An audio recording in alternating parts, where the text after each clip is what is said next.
Lei de Arquimedes. Vimos que qualquer corpo mergulhado num fluido é sujeito a uma força vertical de baixo para cima, chamada impulsão. Mas como é que conseguimos calcular o valor dessa força? Vamos recordar.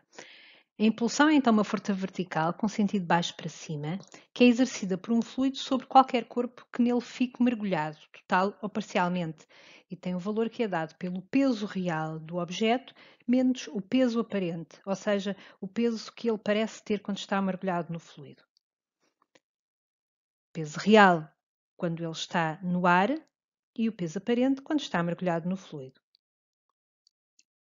Arquimedes descobriu uma lei que tem o seu nome e que diz o seguinte: qualquer corpo que seja mergulhado num fluido fica então sujeito a uma força vertical chamada impulsão, com sentido de baixo para cima, e a intensidade dessa impulsão é igual à do peso do fluido deslocado pelo corpo. O que é que isto quer dizer?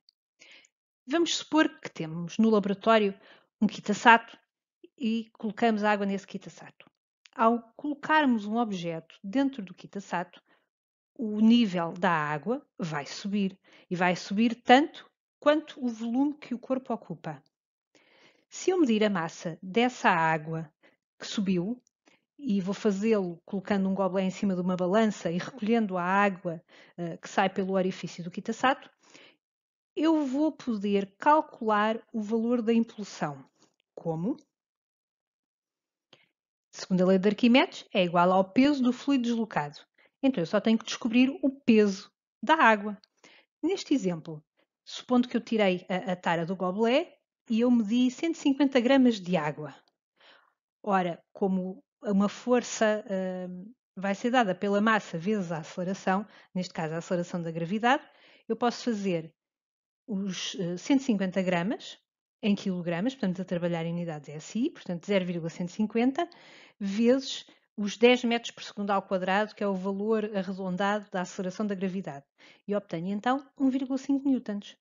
Eu posso assim determinar experimentalmente o valor da impulsão.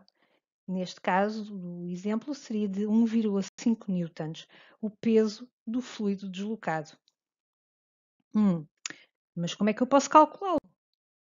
Vamos recordar uma coisa que aprendemos no 7º ano.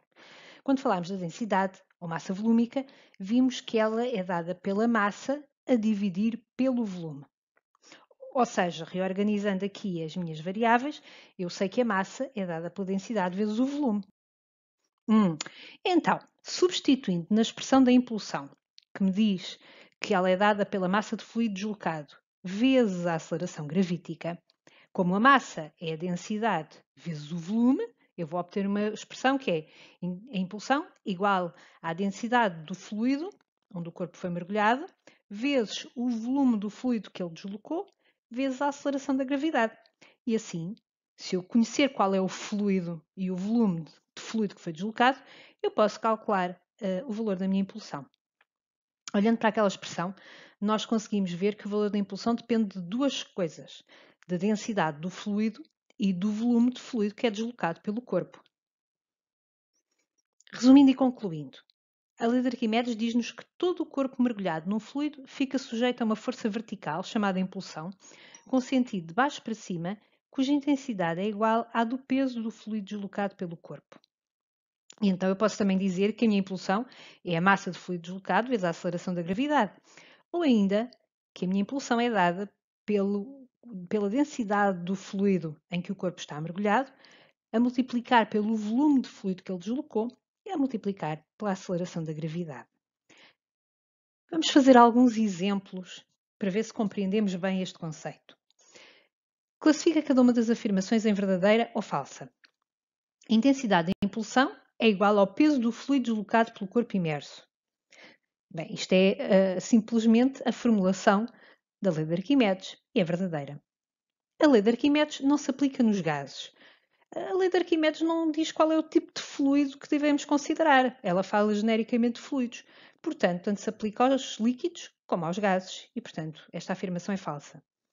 O valor da impulsão depende da densidade do fluido onde o corpo está imerso. Depende, sim senhora, nós vimos que isso era verdadeiro. O exemplo 2 é um cálculo numérico. Numa aula de Físico-Química, os alunos pretendem estudar a impulsão de uma esfera. Para isso, têm uma proveta com 100 cm3 de água. Quando introduzem a esfera, o nível de água na proveta passa para a marca de 160 cm3. Vamos considerar que a densidade da água é de 1000 kg por metro cúbico, ou seja, 1 grama por centímetro cúbico. A linha A determina o volume de água deslocada pela esfera em metros cúbicos. Bom, esta é fácil, porque para determinarmos o volume de água deslocada, só temos que fazer o volume final menos o volume inicial, tendo em atenção que o resultado se pretende que venha em metros cúbicos. Vamos lá então. Então eu tinha 100 cm3 de água na proveta. Quando mergulhei a esfera, passei a ter 160 cm3 e, portanto, o volume são os 160 menos 100, ou seja, 60 cm3. Fazendo a conversão para metros cúbicos, eu obtenho o valor que vem na imagem. E agora, será que conseguimos calcular o valor de impulsão que é exercida pela água na dita esfera?